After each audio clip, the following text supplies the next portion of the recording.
Petrol diesel ಮೇಲಿನ ತೆರಿಗೆ ಏರಿಕೆ ಮಾಡಿರುವುದನ್ನು ಹಿಂಪಡೆಯುವಂತೆ ಆಗ್ರಹಿಸಿ ನಗರದಲ್ಲಿಂದು ಜಿಲ್ಲಾ ಬಿಜೆಪಿ ವತಿಯಿಂದ ಪ್ರತಿಭಟನೆ ನಡೆಸಲಾಯಿತು. ನಗರದ ಹೇಮಾವತಿ ಪ್ರತಿಮೆ ಬಳಿಯಿಂದ ಎತ್ತಿನ ಗಾಡಿ, ಸೈಕಲ್ ಹಾಗೂ ಕಾಲ್ನಡಿಗೆಯಲ್ಲಿ ಮೆರವಣಿಗೆ ಹೊರಟ ಕಮಲ ಶಾಸಕರು, ಮುಖಂಡರು ಹಾಗೂ ಕಾರ್ಯಕರ್ತರು ಡಿಸಿ ಕಚೇರಿಗೆ ಆಗಮಿಸಿ ರಾಜ್ಯ ಸರ್ಕಾರದ ವಿರುದ್ಧ ಘೋಷಣೆ ಕೂಗಿದರು. ಈ ವೇಳೆ ಖಾಲಿ ಚೊಂಬು, ತೆಂಗಿನ ಕರಟ ಪ್ರದರ್ಶಿಸಿ ರಾಜ್ಯ ಕಾಂಗ್ರೆಸ್ ಸರ್ಕಾರದ ವಿರುದ್ಧ ಧಿಕ್ಕಾರ ಕೂಗಿದರು. ಸಂಕಷ್ಟದ ನಡುವೆಯೂ ಕಾಂಗ್ರೆಸ್ ಜನ ವಿರೋಧಿ, ಹಿಂದೂ ವಿರೋಧಿ ಆಡಳಿತ ನಡೆಸುತ್ತಿದೆ, ಕೂಡಲೇ ಈ ಸರ್ಕಾರ ತೊಲಗಬೇಕು ಎಂದು ಒತ್ತಾಯಿಸಿದರು. ಈ ವೇಳೆ ಮಾತನಾಡಿದ ಆಲೂರು ಸಕಲೇಶಪುರ ಶಾಸಕ ಸಿಮೆಂಟ್ ಮಂಜು, ನಾಡಿನ ಜನರಿಗೆ ಸುಳ್ಳು ಭರವಸೆ ನೀಡಿ ಅಧಿಕಾರಕ್ಕೆ ಬಂದ ಕಾಂಗ್ರೆಸ್ ಇದೀಗ ಮತ ಹಾಕಿದ ಜನರಿಗೆ ಮೋಸ ಮಾಡುತ್ತಿದೆ. ತಾನು ಅಧಿಕಾರ ಹಿಡಿಯಲು ಘೋಷಿಸಿದ ಗ್ಯಾರಂಟಿ ಯೋಜನೆ ಮುಂದುವರಿಸಲು ಪೆಟ್ರೋಲ್ ದರವನ್ನು ಲೀಟರ್ಗೆ 3 ರು, ಡೀಸೆಲ್ ಬೆಲೆ ಲೀಟರ್ಗೆ 3.5 ರು ಏರಿಸಿದೆ. ಈ ಮೂಲಕ ರಾಜ್ಯದ ಜನರ ಮೇಲೆ ಬರೆ ಹಾಕಲು ಹೊರಟಿದ್ದಾರೆ. ಬರಗಾಲದಂತಹ ಸಂಕಷ್ಟದ ಸಂದರ್ಭದಲ್ಲಿ ರಾಜ್ಯದ ಜನರ ಮೇಲೆ ಹೊರೆ ಹಾಕುವುದು ಅಕ್ಷಮ್ಯ ಅಪರಾಧ.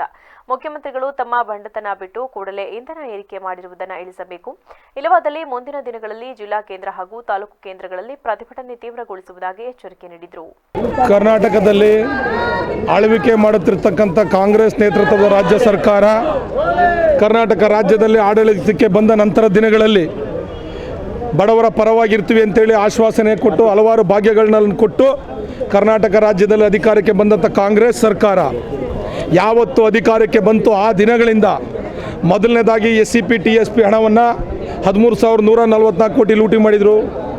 ಅದಾದಮೇಲೆ ಮತ್ತೆ 12,000 ಕೋಟಿನ ಭಾಗ್ಯಗಳಿಗೆ ಬೇಕು ಅಂತ ಲೂಟಿ ಮಾಡಿದರು. ಅದಾದ ದಿನಗಳಲ್ಲಿ ಎಲೆಕ್ಟ್ರಿಕ್ ಬಿಲ್ ಜಾಸ್ತಿ ಮಾಡಿದರು, ಬಾಂಡ್ ಪೇಪರ್ ಮೇಲೆ ರೇಟ್ ಜಾಸ್ತಿ ಮಾಡಿದರು, ರಿಜಿಸ್ಟ್ರೇಷನ್ ಫೀಸ್ನ ರೇಟ್ ಜಾಸ್ತಿ ಮಾಡಿದರು, ಪೆಟ್ರೋಲ್ ಡೀಸೆಲ್ಗಳ ಮೇಲೆ ರೇಟ್ನ ಜಾಸ್ತಿ ಮಾಡಿದ್ದಾರೆ, ಬಡವರು ಕುಡಿತಕ್ಕಂಥ ಮದ್ಯದ ಮೇಲೆ ರೇಟ್ ಜಾಸ್ತಿ ಮಾಡಿದರು.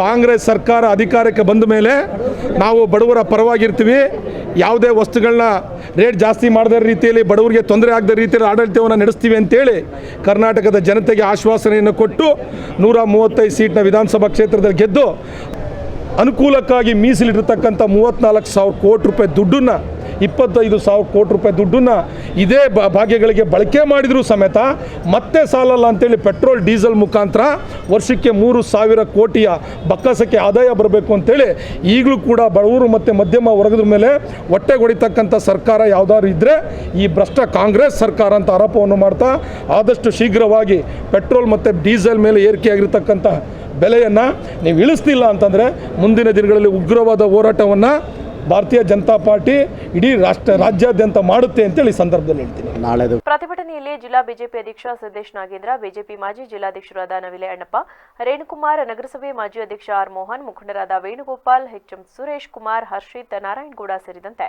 ಮೊದಲಾದವರಿದ್ದರು.